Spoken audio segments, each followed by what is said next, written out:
నా పేరు గువ్వల గంగాధర, అది పులివిందల. నేను దాదాపు ఇప్పుడు సంవత్సరం కావస్తుంది ఒక ప్రాపర్టీ మేము ఏం పేరు అతని పేరు రాజేష్ అనే అతనిది అనంతపురంలో కొన్నాము మేము.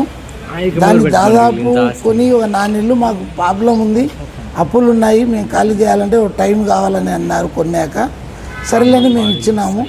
ఆ తర్వాత దాదాపు ఒక 7-8 మందితో ఒక నెల 15 రోజులు కావాలని టైం కావాలని ఖాళీ చేయాలంటే అడిగినారు. మళ్ళా తర్వాత లాస్ట్లో బల్జ సంఘం అని వాళ్ళందరూ మొత్తం 30 మంది వచ్చి సంతకాలు పెట్టి వాళ్ళు 1.5 నెలలు తీసుకున్నారు టైము. మళ్ళీ అది అయినాక సిపిఐ వాళ్ళు, ఇది బల్జ సంఘంది నిద్ర వేరే రకమే, అది అయిపోయినాక సిపిఐ వాళ్ళు ఒక 2 నెలలు టైం అడిగినారు. మేము అంత కాదు, నెల అంటే లేదు లేనా, నెల 2 నెలలు కావాలి మాకు. వాళ్ళ మాదిరి కాదు, మేము 12 కోట్లు మీకు ఇచ్చేస్తాము. మేము కొనింది 10 కోట్ల 5 లక్షలు. అప్పటికి మళ్ళీ వాళ్ళకి మేము కొంటున్నామని బల్జ సంఘం తరఫున 12 కోట్లు ఇచ్చేసేట్టుగా అప్పటికే 8 నెలలు 7 నెలలు అయింది. అప్పటికి ఇచ్చేట్టుగా మాట్లాడి వాళ్ళే పెద్ద మనుషులుగా అందరూ కలిసి సంతకాలు పెట్టినారు దాంట్లో లెటర్ ప్యాడ్లో.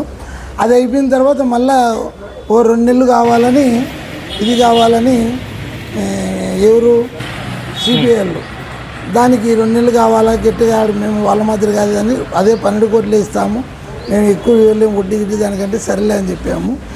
లేదంటే ఆ 2 నెలల తర్వాత కంపల్సరీగా మేము ఖాళీ చేసి వెళ్ళిపోతామండి. నిన్న నెలాఖరికి అయిపోయింది టైం కూడా, మనం ఆ వీడియో కూడా ఉంది.